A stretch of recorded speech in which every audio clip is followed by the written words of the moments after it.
Hi, and welcome to Smarketplace. I'm Keith Reynolds, and this is our August 21st edition, and I'm super excited to have Sharon Moyston on. Welcome, Sharon. Thanks, Keith. I'm excited to be here. That's awesome. We met and we were like two peas in a pod, Most definitely.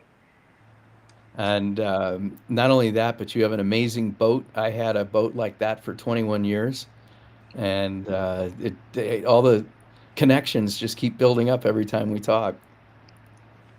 Yeah, typically when I'm on a Zoom call, the background is the view behind me, which is the view in front of me, which is our boat in the backyard.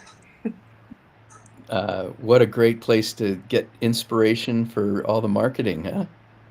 And inspiration to get the job done in a timely manner so we can get out on the boat. There you go. Well, normally we have Tom Dempsey on, but he had a client appointment today and just wasn't able to make it. So I'm here in the rock and roll room, and uh, we on this show we talk to people about sales and marketing and how to advise a CEO about sales and marketing. And then we dive into what your rock and roll uh, tastes are. So, why don't we get started? Tell us a little bit about your journey to starting your company. So I actually started working. My first job in marketing was 20 years in a direct response television agency, and the idea behind DRTV is that there's always a call to action. Do it today. Call now. Visit our website. Come into our stores. There's always some form of measurement. So how many people did what we asked them to do, and then there's always some form of optimization. Um, it's so much easier to do that on digital than it was with the 6,000 plus 800 numbers that I had from MCI WorldCom back in the day. So we transitioned very easily to digital. The boss called us all in on a Tuesday after 20 years and said, "We're not making payroll on Friday." So I went client side for a while and took, kind of took the show on the road, if you will. We worked everything from financial services, insurance, banking, things like that. A lot of regulated industries because they need marketing help more than anybody else. I had a CFO once call me in. It was the first week on the job, and you get in front of the C-suite, and he said, "You're going to ask me for a lot of money, aren't you?" And I said, "I am, but I'm going to tell you exactly how much money I made from every dollar you gave me." His response was, "I like you, you can stay." So, um, you know, the Monster Marketing Group, our company, is actually turned 7 years old last week. So August was 7 years. We are a Google partner, which means that we've passed all the exams and we spend enough money with Google that occasionally they'll send us a coffee mug. I'm not sure what I'm going to do with hot coffee here in Florida, but but we'll take it and be appreciative. So Well, if they did personalized marketing, you'd get an iced coffee cup. uh, exactly, or a big nice cooler like the one from Sandals. So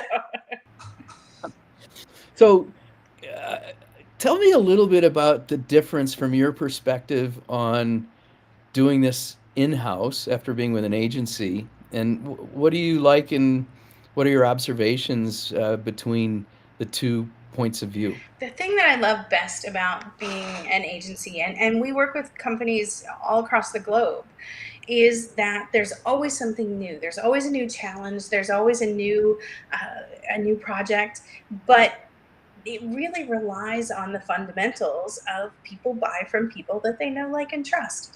And so, using those basics to solve problems across different companies, whether they're for profit or nonprofit, whether it's one marketing channel or another, email marketing versus social media versus search engine optimization or geo or AIO or whatever they want to call it today, EIEIO. um, it really it gives you kind of an opportunity to step back and rethink every single day and every single project about how you can and return the best return on ad spend for your clients. That's I like the they both have their strengths. I like that team effort to go to market, and it's always thrilling to be on an in-house team. But what I love about the agency side is you get to see so many perspectives, and you see the parallels and the correlations, um, as you become facile at standing up something really quickly and optimizing for performance. And so there's an urgency there in the marketing agency world that sometimes you don't get on the in-house I team. agree. And I also love that what we do is pull together kind of the best team for any given project. And so you don't necessarily have to fit, using creative as an example. If you have one creative person on your in-house team who is an amazing artist and, a Picasso, if you will, that's fantastic as long as your brand resonates with Picasso. But if your brand needs Salvador Dali or Sharon's kindergarten drawings, then you're kind of stuck forcing it into what you have in house. And so by having an agency, especially one that pulls together the best team for any project, it allows you to really expand your opportunities to meet all of those different needs. Kind of getting back to the direct response. Early in my career, my probably most formative experience was being on an in-house team for IBM, and we were rolling out the PC on college campuses. And the mandate was to create a closed loop marketing system. And so every campus was its own profit center. And we had to figure out how could you do that if you're selling PCs in the college bookstore? You have the retailer, you have a branch office in a city that could be, 30, 50, 100 miles away. And so what we landed on was to have uh, college students giving a demonstration at the bookstore and filling out a lead slip. So when they gave a demo, they said, you know, uh, Mr. Customer, Mrs. Customer, I get paid based on the number of demos that I do. And when a sale happens, I get a bonus. And they had a lead slip. This was 1987. The lead slip said name, phone number, and social security number. And everybody gave up that information, but that allowed us to pay the rep when we had a match. We could pay the rep. We could go to the branch office and say, these schools of yours are doing well and these could improve, and here's why, because we knew what the advertising was on the campus, we knew how many demo units we had, we knew how many people were working in the store giving demos, and we started to model out what a successful store was and use information that was digital to manage things locally. And that's probably different than the kind of direct response that you did, but that closed loop environment is what's so critical.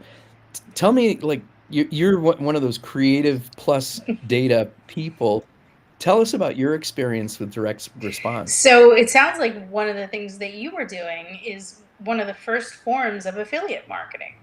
And so, we work with affiliate marketing as well, in that they get paid on a per lead or a per sale basis. Again, another CFO, because the CFOs are always the ones who have to end up paying for that marketing expense.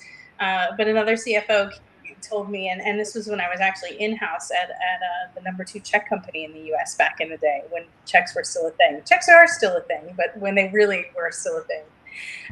He said, we have our budget, it's set for the year. And I explained to him how affiliate marketing worked, that you only pay on, a percentage of your sales or on a flat fee based on sales.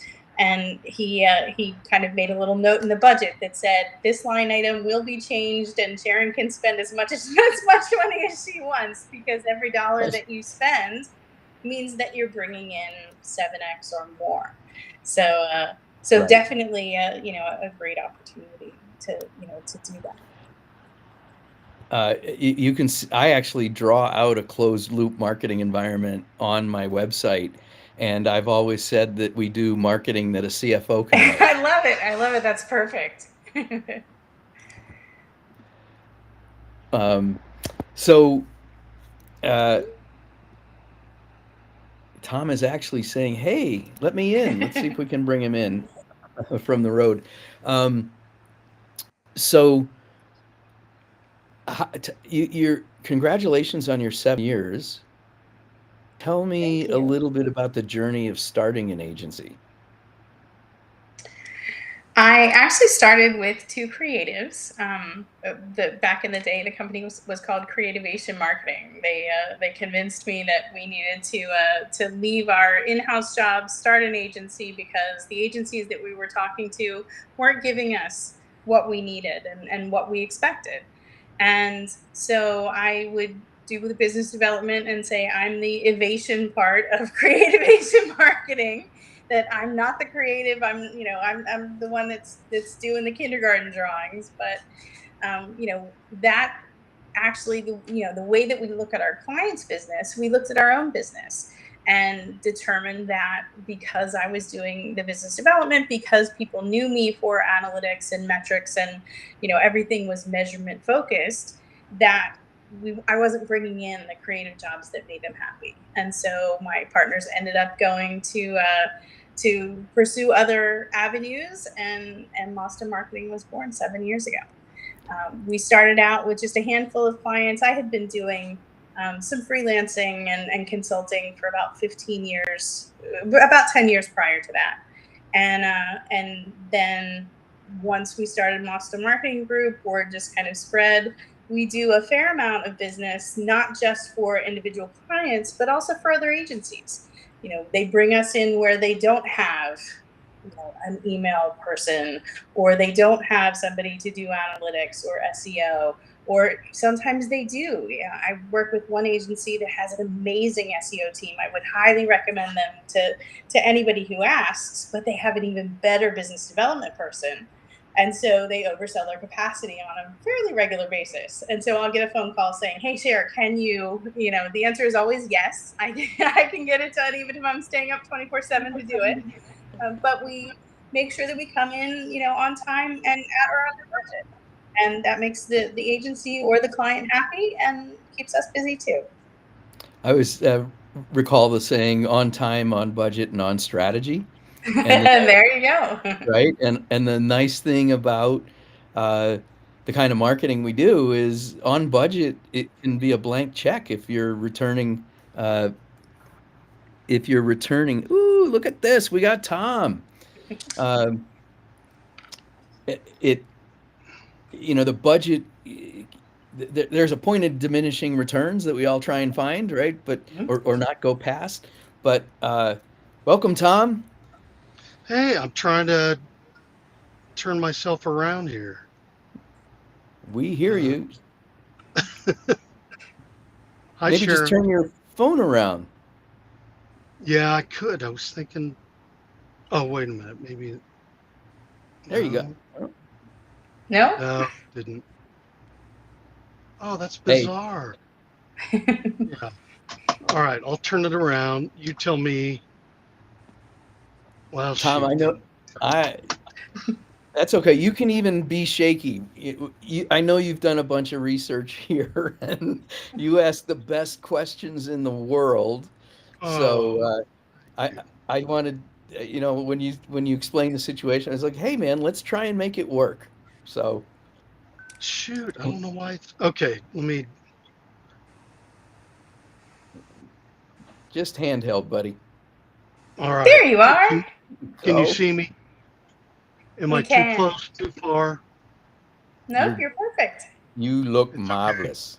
Uh, I just got out of a case, so I'm doubling as a medical device guy in my car right now. Well, welcome, and why don't you introduce yourself to Sharon? Tell us a little bit about your background and our 3 year journey on this podcast. Yeah. So it's Tom Dempsey, and my background is in commercialization in the medical device field. for about 30 years.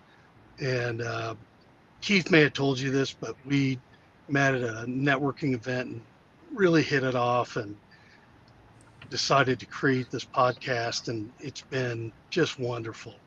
We've had so many terrific guests on and learned so much from our guests. So I'm sure we'll learn a lot from you today, Sharon. Excellent. It's nice to meet you. You too. You know, why don't we keep going, and then Tom, feel free to jump in. This is really cool, actually, that we were able to make you. This is the first time we've gone remote. All right. I Um, don't have my usual background. that's right. So, just to segue in, Tom and I, after we met at the networking event, we met for coffee, and within, I don't know, 20 minutes, somehow we got to that we both love rock and roll. And then our first concert, both of us saw Boston on the same tour when we were in high school. And that really sparked the next segment uh, of the show. So we'll keep rolling. Sharon, this is probably a good time to segue with, given everything that we've been talking about. You mentioned the CFO, but in working with leadership, what's the one lesson you'd share with a CEO about what you do? If your marketing agency tells you that they can't measure or track something, it's time to find a new agency. That's the kind of the big takeaway. I've worked with so many companies who said, we've never been able to track that before. We've never known what the return was. Or, our previous agency said, and this one was a heartbreaker. Our previous agency said we were spending $2,500 a month on Google Ads. And then when I went into their Google Ads account, they were only paying Google $30 a month. So, it really is a matter of transparency and knowing not only what you're spending, but also what you're making on that. You touched right now on a topic that Keith and I have talked about so many times, and that's quantifying the success of marketing. And it's difficult to do, as you mentioned, but are there some that you live by in your world? So for us, everything comes down to analytics, whether it's website analytics or platform analytics, email marketing platforms, paid search, paid social, organic social, using organic search metrics to find out what's going on and how your brand is being shown across multiple marketing channels. There's always a way to measure it, even offline items, especially in these days of QR codes, when you scan something with a QR code. Now I don't have to type in all of the tracking information. It's automatically built into that QR code. And, tracking offline items is not 100%. We used to call it, back in the day, we used to call it white mail, that there was a portion of direct mail, a portion of trade show leads, a portion of whatever that were kind of not necessarily easily attributable, but based on the increases that you saw, in a certain time period or in a certain geographic location, you were able to determine that, hey, we think that we're going to be able to attribute this percentage or this portion of the new leads, the new whatever, to the new sales to a specific channel. And now with the CRMs like HubSpot, Salesforce, High Level, that really becomes the place where you manage the process and then measure the process. Exactly. Yeah, we're working now with a client who uses what used to be PartUp, but now is AE, and from a Salesforce perspective, to give a 360 view of their marketing. And so we not only know, because of the tracking that we're doing, we not only know where they first found us, but also the most recent time that they found us, when they're agreed to be tracked, and then once that, the kind of the most recent way that they came back into the fold. And anytime that they submit a conversion event, submit a form, that all of that information can be tracked and tied back to a specific lead or sale. So it's, we love it. We are definitely fans of using CRMs like HubSpot, Salesforce, etc., to measure that marketing full circle. Well, I'd love to continue to mind meld with you on this because we're starting to, this summer, have had a really successful run with an AI tool that allows you to build an audience at a person level, build a list of 10,000 and then prospect them. And when I met the CEO of the company, um, I had had an engagement that led up to a one-to-one meeting, and that's what their product does. And in the meeting, the CEO said, "Yeah, this is the first time I've done anything." The AI was actually doing all the outreach. So you build the audience, enrich it, do the outreach, and then have that integrate with your CRM. And then we can work with an agency like yours and do the Google advertising and all of the kinds of digital advertising. That's really not our expertise on the advertising side. We're Mm-hmm. we're more on the. I come out of PR and events, but having a partner like you could be incredible. Sounds great. Let's do it.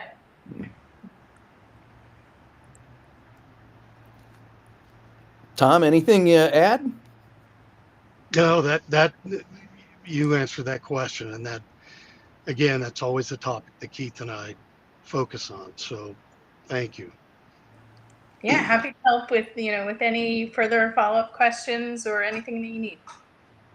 So now we get to the fun part of the show. Um, Tom and I started out age, what, 17 or something, and in Boston uh, was our first concert. Tell us about yours and what do you like about rock and roll? So my husband and I both love Boston. It is something that we came together when we were first dating over the appreciation of their music. But I'm perhaps a bit older.